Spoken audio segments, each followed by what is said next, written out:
गौर से देखिए इस आदमी को, कितना खुश है कि उस पर डिसइंफेक्टेंट का छिड़काव हो रहा है। इतना खुश कि इससे कोरोना वायरस मर जाएगा। ये गलत है। और ये सब लोग भी ड्रोन से स्प्रे, टनल में स्प्रे, सड़कों पे स्प्रे, लोगों पे स्प्रे, ये सब गलत है। मैं बताती हूँ क्यों। कोविड-19 के दौरान सफाई और सतहों के डिसइंफेक्शन को लेकर WHO ने 16 मई 2020 को ये डॉक्यूमेंट जारी किया। WHO का कहना है कि छिड़काव बेअसर है, बल्कि इससे स्वास्थ्य पर उल्टा असर पड़ सकता है। WHO घर के अंदर और बाहर डिसइंफेक्टेंट के छिड़काव की सलाह नहीं देता है। डिसइंफेक्टेंट धूल से इनएक्टिव हो जाता है और ये संभव नहीं कि इन सभी जगहों को अलग से साफ कर ऑर्गेनिक मैटर हटाया जा सके।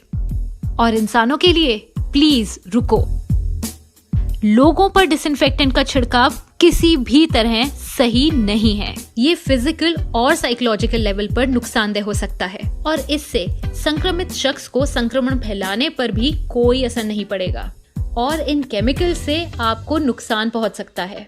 डिसइंफेक्टेंट इन अलग अलग केमिकल से बनता है, जिससे आंखों और त्वचा में जलन, सांस लेने में परेशानी, जी मचलना और उल्टी जैसी समस्या हो सकती है। WHO से पहले स्वास्थ्य मंत्रालय ने 18 अप्रैल 2020 को चेतावनी जारी की थी। ये वार्निंग बरेली में प्रवासी मजदूरों पर हुए डिसइंफेक्टेंट के छिड़काव का वीडियो वायरल होने के बाद आई थी।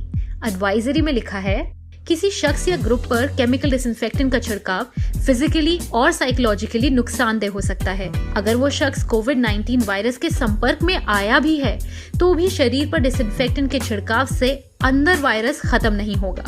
साइंस में ये सपोर्ट करने के लिए कोई सबूत नहीं है कि कपड़ों और शरीर पर डिसइंफेक्टेंट का छिड़काव असरदार है। तो अगर आप अपने आसपास ऐसा होता देखते हैं या टनल देखते हैं या ऑफिस के बाहर गार्ड आप पर छिड़काव करने की कोशिश करता है तो उसे मना करें। मास्क पहनें, फिजिकल डिस्टेंस मेंटेन करें और अपने हाथ धोएं।